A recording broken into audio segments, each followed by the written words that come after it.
The reality is, it doesn't matter that we have a robust economy. Parts of our economy are robust, other parts aren't. But that $2,400 on average that American families are going to feel because of a gratuitous tariff war that Donald Trump has put into place. He promised to change their lives day one in regard to the economy. That's when they're going to feel it. Now, many companies are not passing those costs on. Some are, like in the car industry and clothing industry. But once they start passing those costs on, the American family is going to feel it, and they're not going to be so high on the hog, or at least not so high on Donald Trump. There is no process with Donald Trump. He puts tariffs in, he takes them off, he negotiates.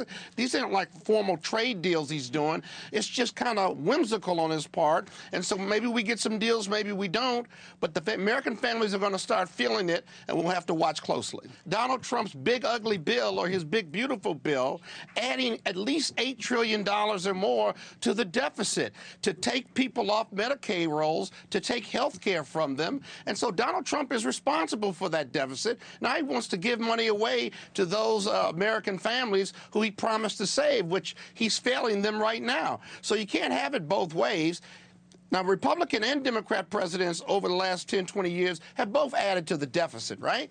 At the same time, though, you can't gratuitously pass a bill for the rich, if you will, add trillions of dollars to the deficit, and then say, I want to give rebates, because if you give rebates, you're not going to really be knocking down the deficit. And for those hawks on the Hill, on the Senate and the Hill side, they did the big, beautiful bill, quote, but now they want to attack this deficit because they want to run on that. They're not going to be able to do it anytime soon, given what they did with Trump's bill. I can't speak for Black America, but I can tell you conceptually, you have a small-town mayor from Indiana, doesn't have many African-American constituents. He's run for office before, and he's got work to do in the Black community. There's no doubt about that. But the broader piece here in regard to Pete Buttigieg, who I like a lot, is America ready for its first gay president? And the polling and the practicality of all of this is he's got to prove that he's electable, but he can't win the Democratic nomination without the Black vote.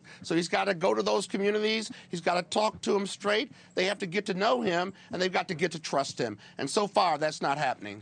I think the Democratic Party's got a lot of challenges. They've done some autopsy reports.